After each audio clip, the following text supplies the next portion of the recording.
en entornos industriales por cortesía de Ser Nivel 3.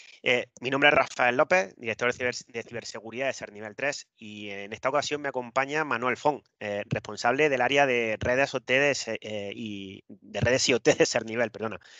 Nuestro objetivo a día de hoy va a ser poder conocer todo lo relacionado con el mundo OT, protecciones que tenemos disponibles, posibles incidentes de seguridad que nos pueden suceder dentro de nuestro entorno. Vamos a conocer algún caso de uso y la tendencia actual que a día de hoy se está marcando en la ciberseguridad en estos entornos. También vamos a terminar con el futuro de la ciberseguridad en lo que llamamos la industria 4.0. Entonces, doy paso a mi compañero Manu. Hola Manu, bienvenido. Buenas, ¿qué tal? Bueno, mi nombre es Manuel Diago, ya me ha presentado Rafa. Y bien, pues vamos a tener una conversación sobre todo del tema del mundo T, ¿vale? Daremos una pincelada también sobre temas de ciber en el mundo T, aprovechando que está aquí Rafael, que es experto en ciber.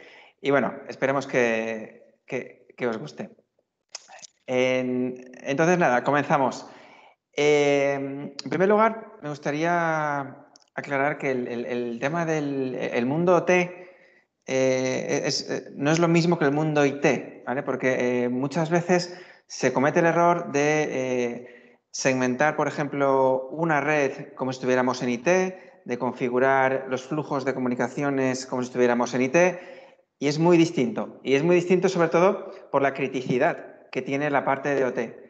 En el mundo de IT tú te puedes permitir el lujo de tener un corte de servicio, un fallo, ¿vale? Que de repente algo no te funcione y esté sin funcionar la parte de IT 3 minutos, 4, pero la parte de OT es crítico. Entonces, comenzando por ahí, ya el diseño tiene que ser distinto. Entonces, esa es la premisa de que el diseño de OT tiene que ser diferente. Manu, Sí. una pregunta. A ver, dentro de entorno T, al final nos encontramos a mucha gente, directores de seguridad, de IT, de OT también, que nos dicen, bueno, es que en mi entorno es IT porque tiene bases de datos, porque tiene un directorio activo, porque tiene mucho entorno de IT y lo voy a tratar como IT. Entonces, ¿qué consideramos un entorno T realmente? ¿Que tenga solo equipos industriales tipo PLCs, maquinaria? ¿O puede tener directorio activo y servidores como en el entorno IT? Sí. Claro, eso es digamos, un error de diseño muy común, ¿vale? Es decir, muchas empresas tienen los servidores en la parte de IT, pero realmente quien está usando esos servidores es toda la maquinaria de la parte de OT. Es decir, dentro de la parte de OT tienen que estar los servidores que dan servicio a la maquinaria de OT. Es decir, si en la parte de OT hay equipos que usan una base de datos o un directorio activo, tiene que estar en la VLAN de servidores de la parte de OT. No se debe de cruzar lo que llamamos la industria del DMZ, ¿vale? Para ese tipo de comunicaciones. Porque si comenzamos a mezclar a nivel de bases de datos la parte de IT y de OT, al final abrimos muchos puertos entre los dos mundos y cuando hay un problema en la parte de IT, que es más normal que exista un problema allí, nos afecta al mundo OT y es lo que no queremos. Lo que no queremos es que la parte de OT se vea afectada. Entonces, lo que aconseja el modelo de Purdue es tener una VLAN con los servidores que dan servicio a la parte de OT dentro de la zona industrial, digamos, por debajo de la industrial de MZ y dentro de la parte de OT. Y como mucho, cuando tiene que haber comunicación entre los dos mundos, hay que pasar siempre por la industrial de MZ. Nunca debe haber comunicación directa y a nivel de bases de datos y de servidores, que es tu pregunta, también tiene que estar todo totalmente separado. De esta forma nos ahorramos un montón de problemas. Con lo cual, me está diciendo entonces que deberíamos de tener dos directorios activos, prácticamente replicada la infraestructura que tenemos en IT en OT, para que no haya ese tráfico que pasa por la industria del DMZ y que podría colarse algo que no debería, porque al final lo que estoy entendiendo es que aquí la segmentación es algo fundamental. O sea, tenemos que Sí. tener todo replicado y además la segmentación con el tema de VLANs me parece, por lo que estás explicando, algo crítico. ¿Podrías decirme un poco más del tema de la segmentación? Porque me parece Sí. bastante interesante e importante. Sí, la segmentación, te cuento más o menos lo que ha estado pasando.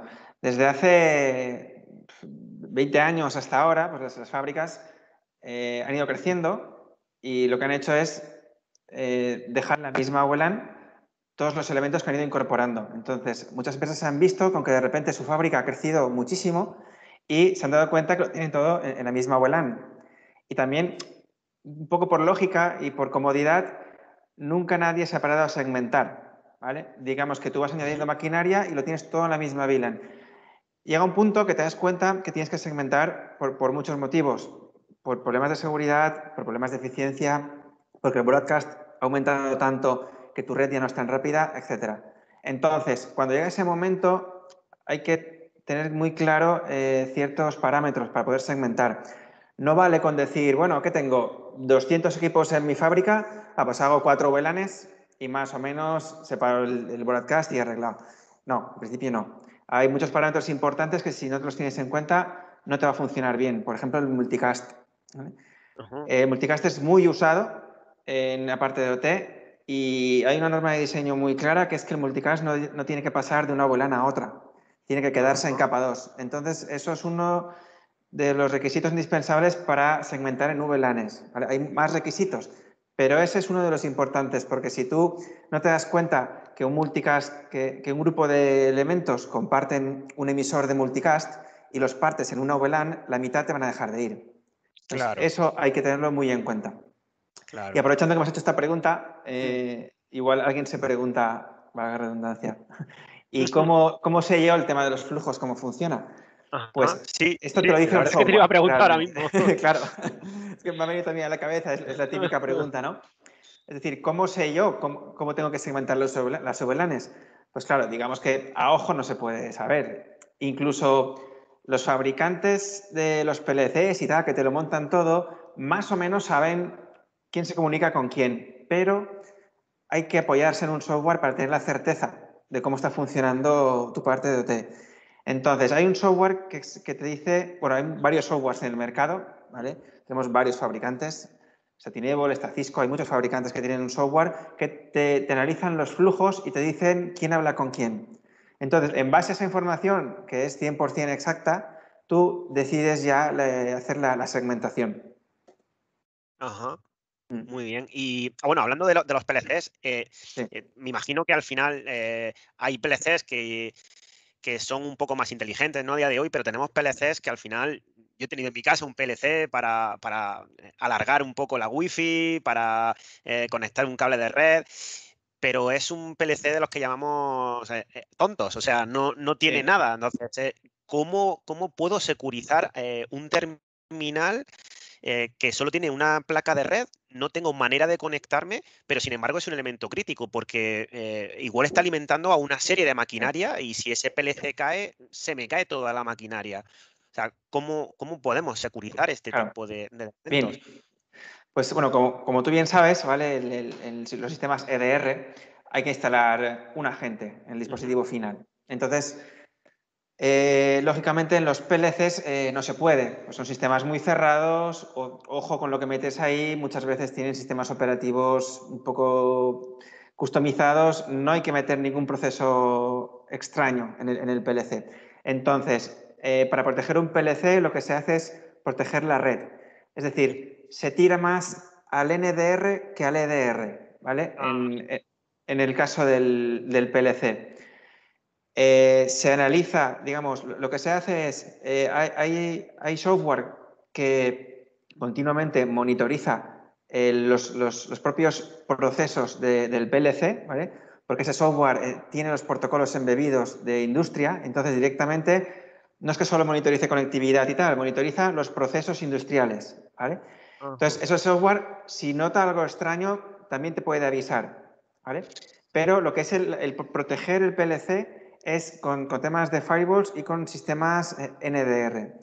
No obstante, y enlazo con otro tema, no solo está el PLC en la parte de industria, ¿vale? Ujú. Hay ordenadores de operarios, hay Claro. servidores Windows que ejecutan otro tipo de software, que esos equipos sí que hay que protegerlos de la manera tradicional vía un EDR o similar, ¿vale? Pero PLCs tenemos que proteger perímetro, proteger red y el PLC no tocarlo. Esa es la premisa. Muy bien, muy interesante, la verdad, porque es que esto es algo que al final, claro, estamos acostumbrados a día de hoy a eso, a tener un PC, a tener un servidor, a poder instalar Correcto. 50 aplicaciones, 25 agentes, cada fabricante va con su agente diferente, pero claro, en un Sí. PLC, o sea, ¿qué le vas a meter? ¿Una Raspberry? Se lo enchufas Correcto. No, en el el PLC RJ. no, Entonces, no aplica, no aplica ahí. vale, no, claro, no, eso no puede aplicar. Al final son, lo que dices, además son cajas cerradas. O sea, es que ni siquiera muchas veces, incluso hasta me imagino que los nuevos también, aunque sean listos, Sí, tengan un software, correcto. tampoco nos va a dejar el fabricante trastear dentro y poder meter ningún tipo de programa. Lo cual yo creo que sería interesante que hubiera algún tipo de fabricante que pusiera o que instalara maquinaria que diera algo que securizara ya estos elementos. O sea, yo creo que sería algo interesante. Pues sí, que tuviera embebido una especie de EDR de fábrica, ¿no? Sí, por Sí. ejemplo, que si detecta lo que hace. Algún agente del fabricante ya certificado, que sepas que además de Claro, trabajar en tiempo real, que no repercuta en el rendimiento. correcto, Sí. sí, sí, sí. Yo creo que es Todo un. llegará. Ahora que están tan de moda los ciberataques y que en la prensa no paramos de ver que no sé qué empresa le han tirado los servidores, a no sé qué empresa le han hackeado. Bueno, pues también los fabricantes piensan más en todo esto ahora. La Claro, gente porque está como más sensibilizada en yo me proteger el endpoint. imagino, claro, pues yo me imagino un incidente de seguridad. Estoy acostumbrado a un incidente de seguridad de una empresa tradicional. Me viene y me encripta un ransomware, me encripta base de datos, me encripta PCs de, por ejemplo, no sé, recursos humanos. Bueno, pues he conseguido parar el ataque. Y perfecto, no se queda de ahí, tengo información bastante sensible en recursos humanos, pero bueno, he parado el ataque. Mi empresa sigue continuando, el negocio no está afectado, pero yo me imagino que en la industria un incidente, como puede ser una empresa que hace tornillos para, por ejemplo, no sé, pues una marca de coches para montar unos coches, si esa industria sufre un ransomware o sufre un ataque y no puede hacer esos tornillos, además no solo afecta a esta empresa, sino que como es una cadena de producción, afecta incluso a otras cadenas de producción. Es decir, la fábrica de coches no podría conseguir esos tornillos, con lo cual estás haciendo un ataque que puede tener consecuencias devastadoras para la industria y para la economía. O sea, Correcto. no, Son no daños sé, colaterales. Es decir, claro, si hackean al que hace tornillos, después el que necesita los tornillos no los tiene. A la vez ese no puede proveer al siguiente. Entonces, no solo paras la cadena a nivel de tu empresa, sí. Paras correcto, o todo el sea, proceso de producción general. Sí. Y no es lo correcto, o sea, mismo hackear. Claro, cuando te hackean la parte de TI, pues sí, te roban información, tal, no sé qué. A ver, no es agradable, ¿vale? Digamos. De hecho, paras de trabajar, te paraliza la parte de TI, pero en la parte de OT puede tener consecuencias un pelín más graves, porque hay robots, hay maquinaria pesada que se mueve. Esa maquinaria que se mueve por órdenes que se escriben en memoria en el PLC. Tú imagínate que te hackean un equipo industrial y te escriben en la memoria de un PLC una orden de mover un brazo de una viga de hierro. Pues podría tener consecuencias un pelín más graves. claro, de hecho estamos hablando de las económicas, pero al final es Claro, una fábrica donde hay operarios, donde hay personas trabajando correcto. y si yo tengo un brazo, exactamente, tengo un brazo, pues fíjate, no había caído en eso. O sea, muchas veces, claro, estamos acostumbrados a que, a no ser que ataquen un hospital o ataquen infraestructuras muy críticas que sí Sí, realmente pueden costar incluso vida, en una factoría, si hay una máquina que está cogiendo como dices, un hormigón, algo muy grande y pesado, y resulta que no hace bien su trabajo y lo suelta, es que puede tener sí. consecuencias bastante peligrosas para las personas. O sea, esto, la verdad que es algo para tener en cuenta y también bueno, que todos los espectadores que nos están viendo también lo piensen, que no es simplemente el daño económico, sino que es que estamos jugando también con la vida de las personas. Que al final Correcto.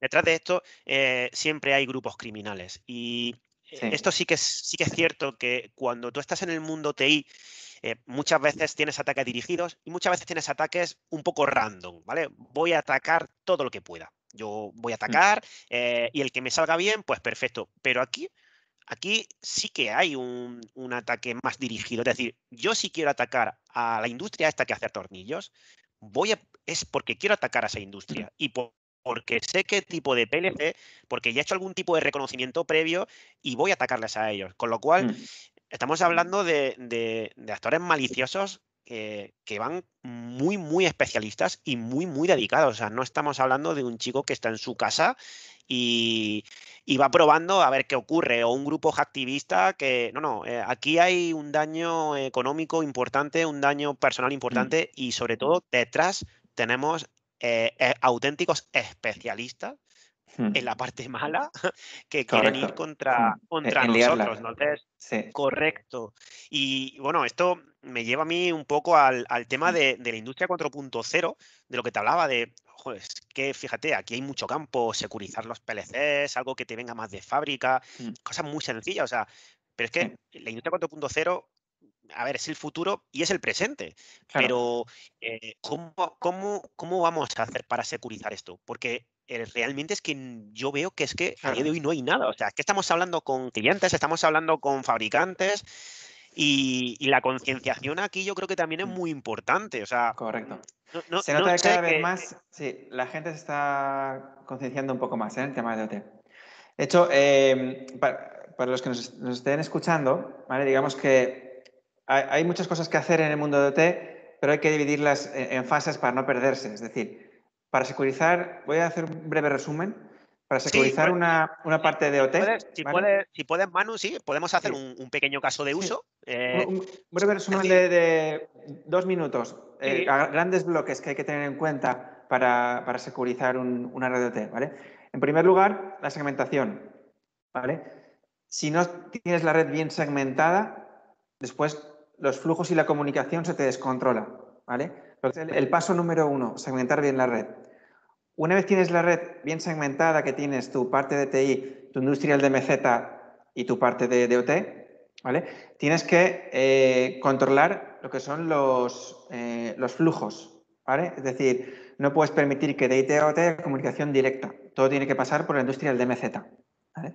Cuando tienes esto claro ya, ¿vale? Tienes que ver dentro de la parte de OT la segmentación ya dentro de la fábrica, es decir, dónde pones los servidores y cómo distribuyes las celdas, ¿vale?